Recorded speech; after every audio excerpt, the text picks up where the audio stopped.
នេះបងប្អូនជើងប្រភេទពីរមុខងារជើងពីរមុខងារចាប់មកគោយន្តផងចាប់មកកដាផងហ្នឹង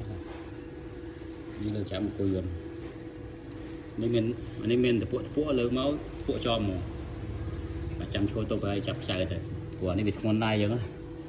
បើយើងឈោតុបណៃយ៉ាងបាក់ចាប់ដែរហើយយើងធ្វើមានតពួកអញ្ចឹងអាដែកនេះយើងធ្វើរហូតអញ្ចឹងទៀមចេះនឹងបានវាមុំ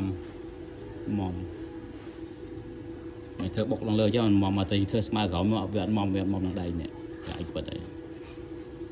ព្រោះខ្ញុំធ្វើគ្រឿងខ្ញុំគិតដល់អ្នកប្រើកុំអោយថាមានបញ្ហាយទៅប្រើមានបញ្ហាមក10លីដែរនេះតែនេះផ្លូវនេះផ្លូវ30បដាង206ពូលីនេះដាក់តាមកញ្ចែដាក់មើលតាមកញ្ចែ2ទឹកកន្លះ3ទឹក1ទឹកកន្លះ1ទឹក2ពូលីអានេះចាប់មកគោយន្តប្រើប្រអត់ក៏បានចាប់នឹងជើងឈើជើងដែកជើងក្តារដល់ទៅលើកទៅពាក់ទៅ